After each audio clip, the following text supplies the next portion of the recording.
नमस्कार, दिन भर की बड़ी खबरों में आपका स्वागत है। मैं हूं प्रिया और आइए नजर डालते हैं अब तक की कुछ मुख्य खबरों पर।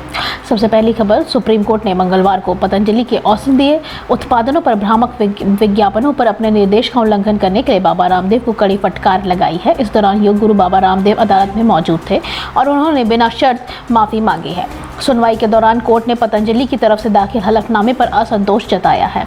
भ्रामक विज्ञापन मामले संबंधित अवमानना कार्यवाही में बाबा रामदेव और पतंजलि आयुर्वेद के प्रबंध निदेशक आचार्य बालकृष्ण को सुप्रीम कोर्ट में व्यक्तिगत रूप से पेश होने का निर्देश दिया गया था।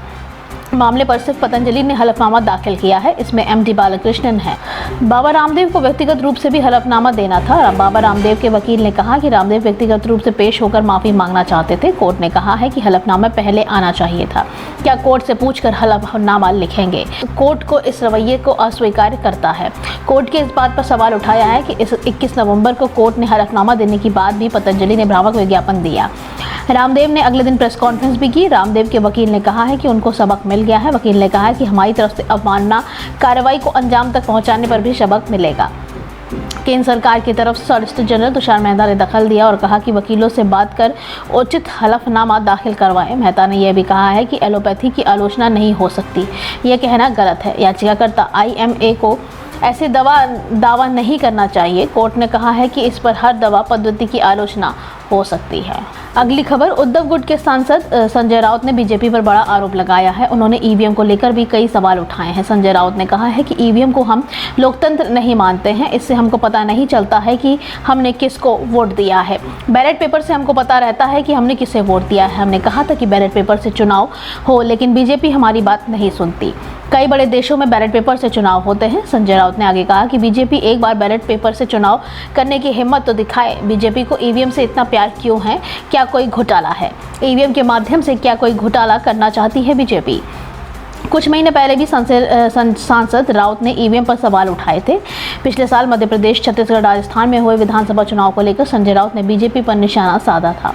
शिवसेना UBT के नेता ने कहा था कि MP, छत्तीसगढ़ और राजस्थान में बीजेपी की जीत लोगों के समर्थन को नहीं बल्कि ईवीएम जनादेश को दर्शाती है। यहाँ बता दें कि पिछले साल 3 राज्यों में हुए विधानसभा चुनाव में बीजेपी की बड़ी जीत दर्ज की थी। संजय राउत ने अपने एक बयान में कहा था कि चुनाव परिणाम अप्रत्याशित और आश्चर्यजनक है, लेकिन हमें लोकतांत्रिक प्रक्रिया का सम्मान करते हैं। जब जनादेश आपकी पार्टी के खिलाफ जाता है तो उसे स्वीकार करना पड़ता है।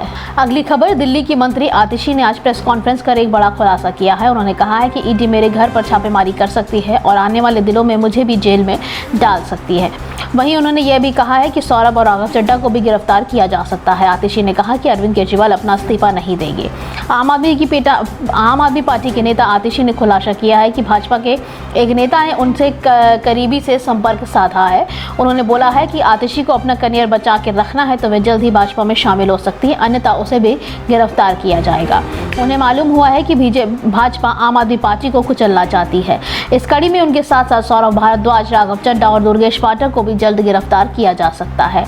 उनके घरों पर भी रेड की जाएगी और फिर समन भेजकर तलब किया जाएगा। उस दौरान उन्हें गिरफ्तार करने की योजना है। आप नेता आतिशी ने कहा है कि आने वाले दिनों में मुझे, दुर्गेश, सौरभ भारद्वाज और राघव चड्ढा को जेल में डाला जाएगा। आने वाले दिनों में मेरे घर, मेरे परिवारजनों के घर और रिश्तेदारों के यहाँ ईडी की छापेमारी होगी। इसके बाद हम लोगों को समन भेजा जाएगा और फिर हम सभी चारों लोगों को गिरफ्तार किया जाएगा। लेकिन हम भगत सिंह के चेले हैं, हम भाजपा की इन धमकियों से नहीं डरने वाले हैं। आपका एक एक नेता, कार्यकर्ता देश की सेवा के लिए तैयार है। वहीं प्रेस कॉन्फ्रेंस के दौरान आप नेता सौरभ भारद्वाज ने कहा कि 31 मार्च को जो रामलीला मैदान में दिखा है उससे भाजपा के होश उड़ गए हैं। भारत के विपक्षी पार्टियों के बड़े नेता उस मंच पर एकत्रित हुए थे। हम लोगों ने सभी नेताओं को फोन करके यहां आने को कहा था। भाजपा को लग रहा है कि हमने सब कुछ कर लिया है, लेकिन यह पार्टी अभी भी खड़ी है। अगली खबर, महाराष्ट्र की राजनीति में बड़ी खबर सामने आ रही है। मुख्यमंत्री एकनाथ शिंदे अपने ऐलान किए हुए उम्मीदवार के नाम बदल सकते हैं। सूत्रों ने बताया है कि हेमंत पाटिल, धैर्यशीला माने का पत्ता काटा जा रहा है। मुख्यमंत्री शिंदे ने 28 मार्च के दिन ही पहले लिस्ट जारी की थी। इससे पहले एकनाथ शिंदे ने अपने 8 सीटों पर उम्मीदवारों के नामों का ऐलान किया था। इन 8 में से 7 उम्मीदवारों को फिर से मौका दिया गया था। सर्वे के चलते सांसद धैर्यशील माने और हेमंत पाटिल का पत्ता काटा जा रहा है। धैर्यशील की जगह उनकी मां निवेदिता माने और हेमंत हेमंत पाटिल की पत्नी राजश्री पाटिल को भावना गवली के चुनाव क्षेत्र से चुनाव लड़ाने की तैयारी करी जा रही है। भावना गवली 25 साल से यानी कि 5 टर्म तक सांसद रह चुकी है। दबंग लेडी के नाम से यह महाराष्ट्र में पहचानी जाती है।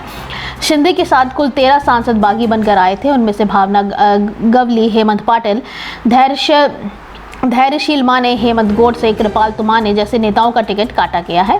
गजानन कीर्तिकार ने चुनाव न लड़ने का ऐलान किया है, यानी 13 में से 5 लोगों का टिकट कट गया है। ये 5 नेता एकनाथ शिंदे पर नाराज हैं। एकनाथ शिंदे के नेतृत्व वाली शिवसेना ने कल 1 अप्रैल को विश्वास जताया था कि वह राज्य की 48 सीटों में लोकसभा सीटों में से कम से कम 16 पर चुनाव लड़ेगी, जबकि उत्तरी महाराष्ट्र में महत्वपूर्ण नासिक लोकसभा सीट पर सत्तारूढ़ महायुति गठबंधन के बीच खींचतान अभी भी जारी है। नासिक में मौजूदा सांसद हेमंत गोडसे है जो शिंदे की सेना से है। पार्टी ने दावा किया है कि नासिक सीट पर उसके कोटे की है। हालांकि अजीत पवार के नेतृत्व वाली एनसीपी गुट आक्रामक रूप से वरिष्ठ मंत्री छगन भुजबल की उम्मीदवारी पर जोर दे रहा है, जो वर्तमान में नासिक के येवला से विधायक हैं। अगली खबर, छत्तीसगढ़ में बीजापुर में आज सुरक्षा कर्मियों के साथ मुठभेड़ में 4 नक्सली मारे गए हैं। घटनास्थल से मारे गए 4 नक्सलियों के शव एक साथ ही साइंस MLG के और AK-47 जैसे ऑटोमेटिक हथियार जवानों ने बरामद किए हैं। एंटी नक्सल ऑपरेशन पर DRG, CRPF, COBRA, Bastar fighters, Bastariya battalion और CAP के जवानों ने संयुक्त टीमें निकली हैं। कोरचोली और लेंड्रा के जंगलों में गलांगूर एरिया कमेटी के नक्सलियों के साथ मुठभेड़ हुई है। सभी जवान सुरक्षित हैं। टी नक्सल्स ऑपरेशन पर DIG और SP की नज़र बनी हुई है। यह पूरा मामला गंगालूर थाना क्षेत्र का बताया जा रहा है। मिली जानकारी के मुताबिक बीती 1 अप्रैल की रात को जिला बीजापुर थाना गंगालूर क्षेत्र में DRG, STF, कोबरा और CRPF की संयुक्त पार्टी सर्चिंग के लिए रवाना हुई थी। इसी दौरान आज सुबह करीब 6 बजे ग्राम लेंड्रा के जंगल में पुलिस पार्टी और नक्सलियों के बीच मुठभेड़ हुई है। मुठभेड़ के बाद 4 नक्सलियों का शव बरामद हुआ है। इसके अलावा MLG ऑटोमेटिक हथियार, एक लॉन्चर के साथ ही भारी मात्रा में हथियार व गोला बारूद समेत अन्य दैनिक उपयोग की सामग्री बरामद भी हुई है। मुठभेड़ में कई नक्सलियों के घायल होने की भी प्रबल संभावना है। क्षेत्र में सर्चिंग अभियान अभी भी जारी है। अगली खबर, केरल के मुख्यमंत्री पिनराई विजयन ने कहा है कि दिल्ली शराब नीति से जुड़े मनी लॉन्ड्रिंग मामले में CM अरविंद केजरीवाल की गिरफ्तारी कांग्रेस के लिए सीख है। उन्होंने निशाना साधते हुए कहा कि इनके कारण यही सब हुआ है। पिनराई विजयन ने कहा कि कांग्रेस ने ही दिल्ली शराब नीति मामले में शिकायत दर्ज कराई थी। इस मामले को ED ने अपने हाथों में ले लिया। केंद्रीय जांच एजेंसी ने पहले मनीष सिसोदिया को गिरफ्तार किया, फिर कांग्रेस ने कहा कि अरविंद केजरीवाल की गिरफ्तारी क्यों नहीं हुई। विजयन ने आगे कहा कि कांग्रेस ने अपना रुख बदला है, मैं इसका स्वागत करता हूं। कांग्रेस नेतृत्व को इस बात को स्वीकार करना चाहिए कि उनका पहले का रुख सही नहीं था। इसके अलावा उन्होंने कांग्रेस नेता राहुल गांधी पर भी गंभीर निशाना साधा है। उन्होंने कहा कि कांग्रेस की ओर से सबसे पहले की गई शिकायत के कारण ही दिल्ली के मुख्यमंत्री अरविंद केजरीवाल जेल में हैं। हम सभी जानते हैं कि राहुल कांग्रेस पार्टी के सबसे बड़े नेता हैं। वे अपने निर्वाचन क्षेत्र वायनाड में किसके खिलाफ चुनाव लड़ रहे हैं? वह CPI की एनी राजा के खिलाफ चुनाव लड़ रहे हैं, जबकि कांग्रेस और CPI इंडिया ब्लॉक का हिस्सा है। दरअसल शराब नीति से जुड़े मनी लॉन्ड्रिंग मामले में आम आदमी पार्टी के राष्ट्रीय संयोजक अरविंद केजरीवाल की गिरफ्तारी को लेकर कांग्रेस ने केंद्र की मोदी सरकार को घेरा है। कांग्रेस अध्यक्ष मल्लिकार्जुन खड़गे, राहुल गांधी और प्रियंका गांधी सहित अन्य नेताओं ने कहा है कि केंद्रीय जांच एजेंसी दबाव में काम कर रही है। आखिरी खबर, उत्तर प्रदेश के उप मुख्यमंत्री केशव प्रसाद मौर्य ने केंद्र की सत्ता में वापस आने के लिए कांग्रेस नेता राहुल गांधी के प्रयासों को एक तरफ से मजाक उड़ाते हुए कहा है कि उन्हें यह समझना चाहिए कि कम से कम 2047 तक शीर्ष पद यानी कि प्रधानमंत्री के लिए पद रिक्त ही नहीं है। भारतीय जनता पार्टी के वरिष्ठ नेता मौर्य ने अमेठी और रायबरेली के उम्मीदवारों की घोषणा करने में देरी के लिए कांग्रेस पर निशाना साधा और कहा कि पार्टी इतनी डरी हुई है कि वह उन सीटों के लिए उम्मीदवारों का नाम ही नहीं दे पा रही है जिन्हें वे हमेशा अपनी पुश्तैनी सीट मानती थी। उन्होंने आगे कहा कि यह दर्शाता है कि कांग्रेस को गांधी परिवार पर ही विश्वास नहीं है। मिली जानकारी के मुताबिक मौर्य ने एक साक्षात्कार में कहा है कि लोग कांग्रेस को जनादेश देने के लिए तैयार नहीं है, क्योंकि उन्होंने देखा है कि इस सबसे पुरानी पार्टी ने सत्ता में रहते हुए भ्रष्टाचार से देश को तबाह कर दिया। मौर्य ने जब पूछा गया कि आप जब दावा कर रहे हैं कि साल 2024 का चुनाव जीतकर नरेंद्र मोदी तीसरी बार प्रदेश के प्रधानमंत्री बनेंगे, तो क्या राहुल गांधी 2029 में लोकसभा चुनाव की तैयारी करने की शुरू करनी चाहिए? तो उन्होंने कहा कि 2047 तक कोई स्थान ही रिक्त नहीं है। और आगे कहा कि राहुल गांधी की प्रधानमंत्री बनने की बेताबी उनकी ओर से बार बार जातीय मुद्दा उठाने से स्पष्ट है, लेकिन उन्हें अन्य पिछड़ा वर्ग, अनुसूचित जाति व अनुसूचित जनजाति की कोई चिंता नहीं है। उन्होंने कहा कि वे प्रधानमंत्री की कुर्सी पाने के लिए बेताब हैं, लेकिन वे जो कुछ भी करते हैं उसमें सफल नहीं होने वाले हैं। आज के लिए बस इतना ही। बाकी खबरें जानने के लिए देखते रहिए द पब्लिक इंडिया। धन्यवाद।